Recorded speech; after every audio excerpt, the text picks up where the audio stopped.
3rd century AD. Laghu Sushruta came after Charaka. Laghu Sushruta came after Charaka, and 4th stage is Nagarjuna. Nagarjuna around 14th century AD. 14th century AD, where Rasashastra was in vogue. Rasashastra, all those things. So, if you see the style of writing, more philosophical, more devotional related topics and old topics we can see from Ruddha Sushruta. Surgical related, Shalya related updated versions we can see from Laghu Sushruta. And some of the things like Shatkriya Kala, some of the Rasaushadhis, Uttara Tantra. So, all these are the contribution of Nagarjuna. So, hence we can't see Shatkriya Kala in Charaka, Shatkriya Kala in Ashtanga Hridaya, but we can see in Sushruta. Means Ashtanga Hridaya have not copied Shatkriya Kala. He has copied Charaka's version of Chaya Prakopa Prashna. So, like this we can see some differences, and some differences like Aupasargika Roga.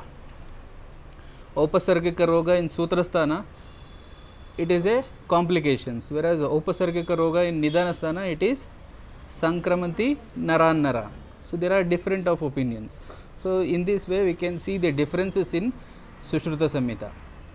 In some points it is very old philosophical versions.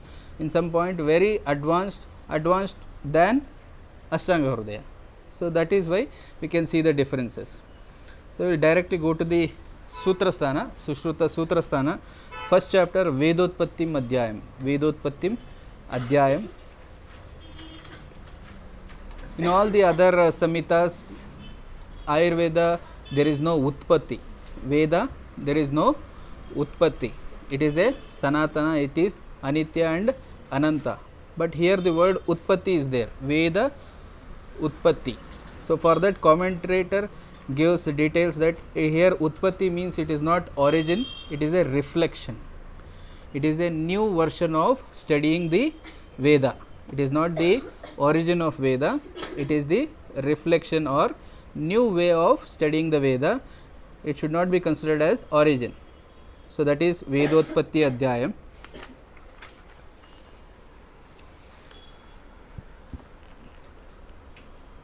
So, shloka number 2, Sushruta Pravruteyaha.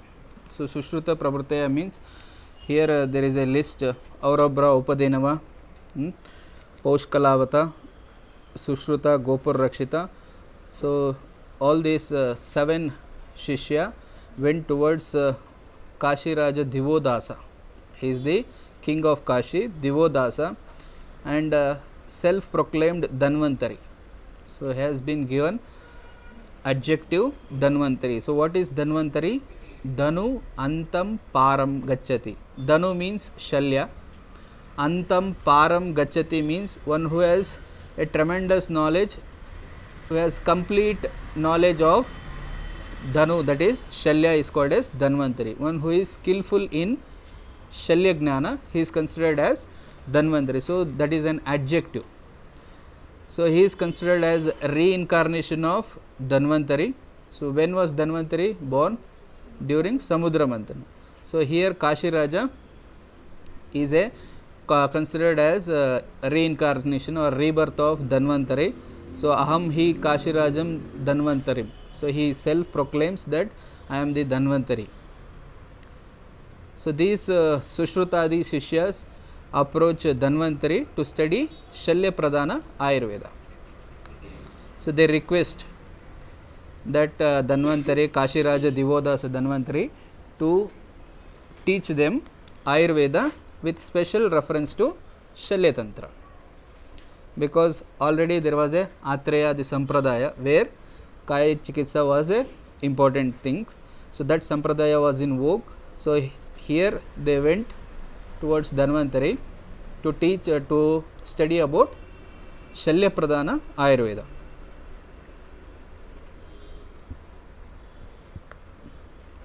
So shloka number 3, Dhanvantari explains that diseases are Sharira, Manasa, Agantu.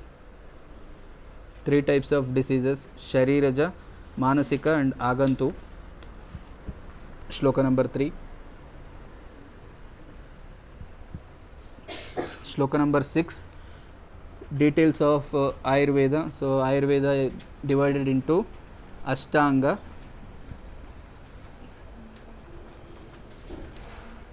It is a Atharva Veda, Upaveda. It is a Upaveda or Upanga of Atharva Veda. Upanga of Atharva Veda. Shloka number 6. It is derived from Brahma Samhita. It is derived from Brahma Samhita. He has not mentioned details or name of the Samhita, but we can call it as a Brahma Samhita written by Brahma. Krutavan Swayambhu. Swayambhu means here Brahma. Shloka number 6. Shloka number 6, we get the reference of Brahma Swayambhu.